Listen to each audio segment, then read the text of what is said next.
Prezado aluno da pós-graduação em Teologia e Bíblia, sou o professor Clóvis. Estou gravando este vídeo como palavra do professor para a primeira semana de estudos da disciplina. A disciplina é de Hermenêutica Bíblica, ênfases históricas e atuais, e eu quero conduzir então vocês como um guia para as atividades semanais, que iniciam agora e que vão acompanhar vocês por os próximos dias. Nós acessamos o ambiente virtual aula, onde vocês têm acesso então à disciplina de hermenêutica bíblica, ênfases históricas e atuais. Depois da apresentação da disciplina, que vocês já viram em outro vídeo, vocês vão para a primeira semana de atividades. Nesta primeira semana de atividades, aqui na palavra do professor estará este vídeo. E aí nós vamos então para o que nos interessa. Vocês têm um suporte por parte do professor tutor. O professor Hubert está conosco nesta disciplina. Vocês podem interagir aqui nesta sala. Tá?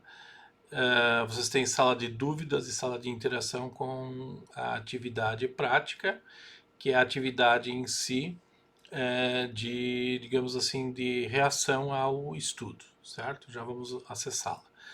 A sala de dúvidas diz respeito às dúvidas que vocês têm e o tutor está aqui para ajudá-los, certo? Meu papel de professor curador é muito mais de proporcionar o conteúdo. Tá? E claro que vocês têm meu contato, vocês podem acessá-lo, mas o professor tutor tem a responsabilidade de responder as questões diretamente para vocês.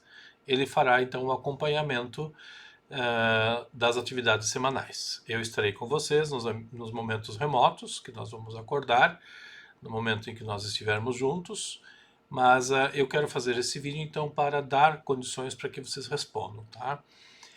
Eu vou começar pela sala de interação. A sala de interação ela não é avaliativa, ela tem muito mais uma forma da gente exteriorizar aquilo que a gente aprendeu, tá? Então vocês não vão ganhar nota pela participação neste momento, certo? E a sala ela nos direciona, ela tem uma pergunta diretiva que diz o seguinte: com base nos seus estudos nessa disciplina até o momento, quer dizer, vocês estão na primeira semana, o que significa rigor teológico para ser um bom teólogo, tá? Sempre lembrando que teologia é o que a gente faz a partir das escrituras. Eu já defini isso em outros vídeos, em outros momentos com vocês. Então, o rigor teológico tem a ver com a Bíblia, certo? Então, nós vamos voltar aqui e vamos buscar elementos para responder essa pergunta. Para termos resposta, então, à pergunta, para vocês destacar o que significa o rigor teológico ou metodológico, vocês vão acessar, então, o material, tá, de aprendizado da primeira semana de estudos. E começa com um texto do professor Wilson Scholz, interpretando a Bíblia com rigor metodológico. Vocês vão acessar o texto, tá? É um capítulo de um livro maior. Eu tenho acesso a esse livro, se vocês precisarem, eu até posso disponibilizá-lo. Ele é o livro de hermenêutica do curso de graduação da UBRA. Tá? E aqui vocês têm, então, um texto, né, de algumas páginas, escrito com o objetivo de caracterizar a metodologia, né? Não é uma questão hermética, uma questão rigorosa, quer dizer, siga os passos e que você vai chegar a um resultado apropriado, certo? É mais ou menos nesse sentido que a gente está sugerindo o rigor, né? Então o rigor é não saia do caminho para não se perder, tá? Se você não conseguir seguir todos os passos, né, talvez consiga chegar a um bom resultado, mas se você não conseguir entender, de repente você chega num caminho não apropriado. Então, interpretando passa por alguns passos. Então, ele sugere, né, alguns elementos, né, observe bem o texto que será objeto de estudos. Um versículo sempre é complexo, né? Uma perícope, uma passagem bíblica ou uma ideia, né? Nós hoje lemos a Bíblia com textos, capítulos e versículos, que não é uma situação boa, mas nós o temos com fins de localização, né? Vocês que utilizam biblioteca sabem muito bem de que a biblioteca tem um sistema de classificação. A gente usa a classificação universal ou a classificação de Dewey, que são... Dewey é uma pessoa que fez aquela numeração para caracterizar, então, a classificação dos livros, né? Então, se você não conhece, você precisa de consultar o acervo da biblioteca para buscar o livro no devido lugar na estante. A mesma coisa tem a ver com a Bíblia, né? Um versículo isolado, nós os fazemos assim porque a gente memoriza versículos, que parecem ser mais fáceis, mas versículo fora do seu contexto nem sempre é bom. Então, esse cuidado a gente, né, leva em consideração. Uma outra coisa, isso é uma ênfase da hermenêutica atual, o gênero, tá? Jesus é o bom pastor, ou eu sou o bom pastor, tá? Essa linguagem metafórica, o que significa isso, tá? Metafórica significa, é uma figura de linguagem, tá? Então, o gênero literário, Salmo, depois o João 10, né? São textos semelhantes, né, ditos de uma forma figurada, mas que querendo representar alguma coisa, né?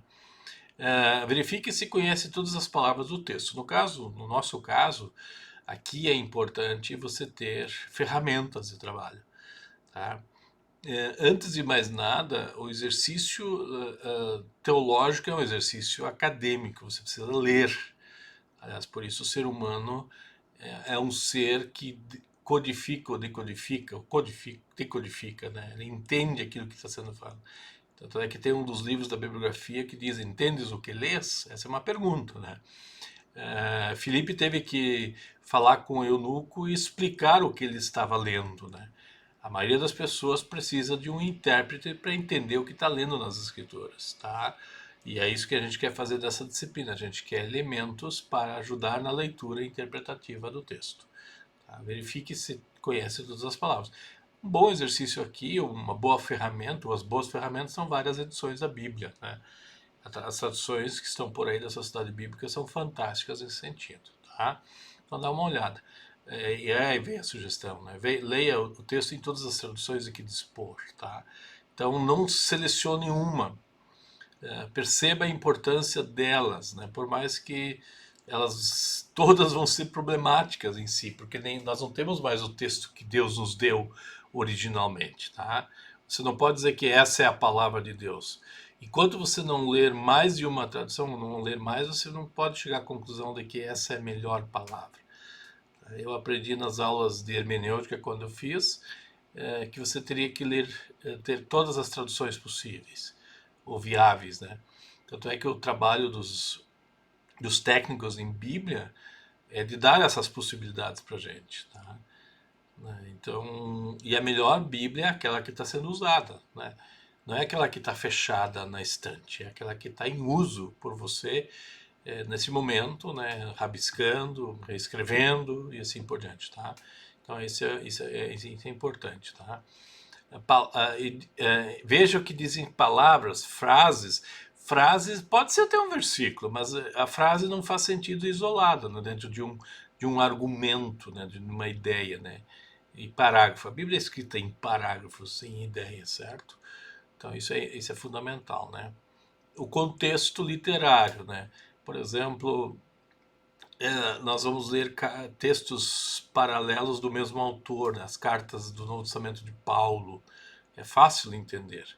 Nós temos um conjunto. Claro que nós não podemos ler Filemão e Filipenses da mesma forma, ou Filemão e Colossenses da mesma forma.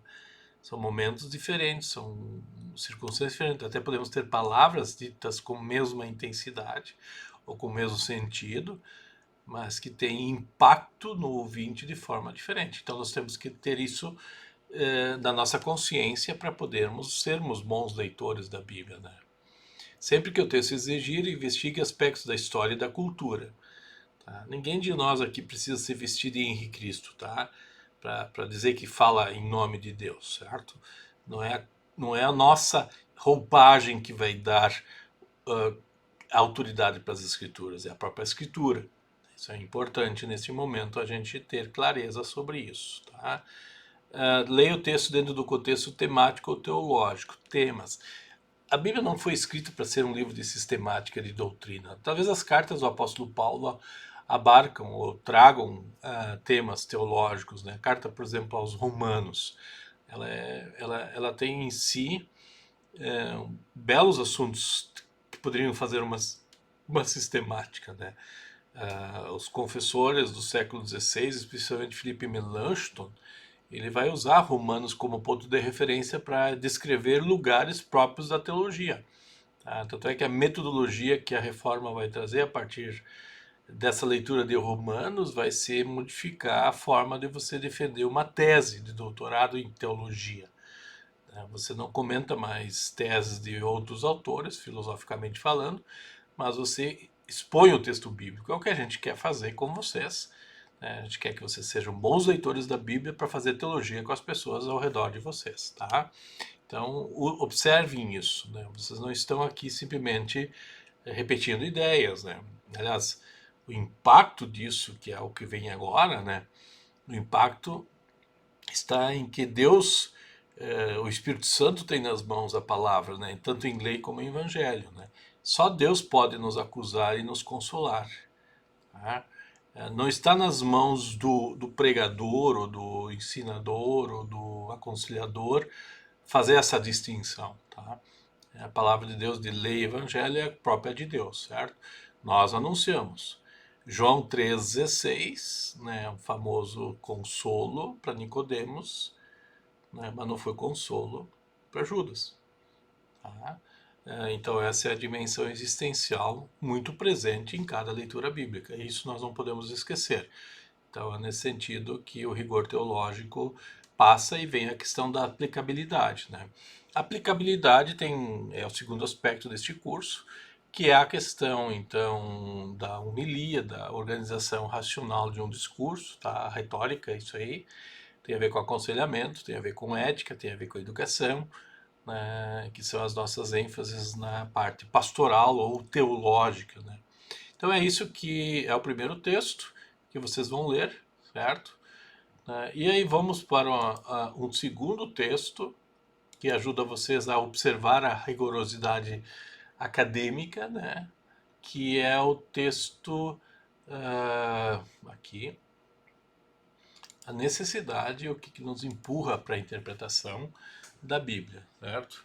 Então essa necessidade ela brota de que o texto é um texto impresso. Você não tem uma revelação continuada no sentido de que Deus continua escrevendo coisas diferentes hoje, através de estruturas diferentes hoje. Não, você precisa olhar para a Bíblia como palavra de Deus e isso te cria numa situação de necessidade hermenêutica, né? Então, você tem que traduzir, interpretar, você tem que manusear isso, tá? Então, você é um hermeneuta de qualquer forma, tá? E hermenêutica é que você tem que fazer o exercício para que mantenha a veracidade da palavra, tá? É uma ciência, é uma arte, né? Eu vou dizer que em outro momento de que é um hábito. A palavra hábito tem a ver com o conceito aristotélico de fazer o exercício contínuo. Tá? Os jogadores, por exemplo, de basquete, eles treinam, né, assiduosamente para fazer a cesta. Né? O jogador de futebol, mesma coisa com relação à cobrança de falta. Tem que treinar. Ninguém nasce sabendo. Andar de bicicleta é a mesma coisa. Você precisa andar para sentir o quanto você pode desenvolver a habilidade. Então é uma ciência, é uma arte, tá? Assim como é uma boa leitura bíblica. Então você vai ser né, como diz Lutero, um contínuo leitor das escrituras. Isso é hermenêutica. Tá? Você pode ler o mesmo texto em momentos diferentes e interpretá-lo diferente. Tá? Não é você que dá sentido. Então o sentido vai falar para ti em situações diferentes. Né? Uma das vantagens e é um dos requisitos muito importantes na leitura bíblica é ver como a própria Bíblia se interpreta. Tá? E aí, esse exercício nós vamos ver mais adiante. Mas nós precisamos levar em consideração a arte. Tá? Então, se uma passagem é difícil, vai ter que ser lida à luz de uma mais fácil, assim por diante. Por quê? Porque às vezes eu não entende o que Deus quer com uma passagem. né? Às vezes passagens claras a gente entende facilmente, outras nem sempre, ok? Então nós temos aqui algumas razões para isso, lendo esse texto. Essa parte aqui, essa parte de conteúdo, então, ele é contemplado com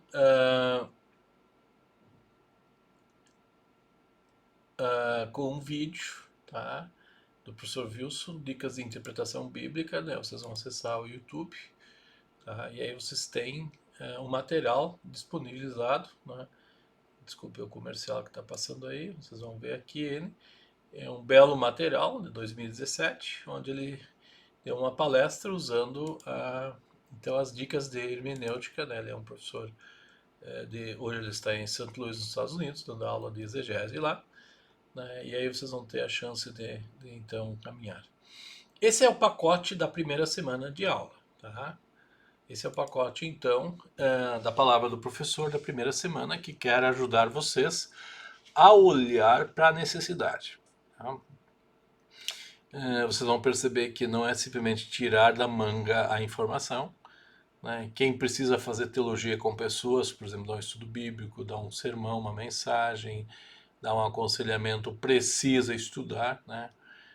Eu, quando visito o médico e depois de apresentar exames, seguidamente ele vai para a bula, ele vai para a composição do remédio para poder me passar o remédio, e assim também é o teólogo, ele precisa seguidamente consultar a palavra de Deus, estudar a palavra de Deus, tá? E essa transpiração precisa ser necessária para que possa ser aplicada de forma apropriada para os ouvintes hoje. Tá? É isso que a gente quer que vocês façam nesse curso, que vocês aprendam a manusear bem a Bíblia para poder fazer teologia com as pessoas, tá? Então essa conexão em Bíblia e teologia está começando nesta primeira semana. Tá? Antes de dizer algo, né, é bom ser um bom ouvinte da palavra, né, um bom leitor e intérprete das Escrituras para poder prescrever alguma coisa. Tá? Então, conheçamos bem a palavra para que ela possa fazer efeito na vida da gente e também na vida das outras pessoas. Espero que esse vídeo tenha sido útil nessa fase inicial dessa disciplina e nós voltamos com a sequência do estudo. Um abraço e até qualquer momento.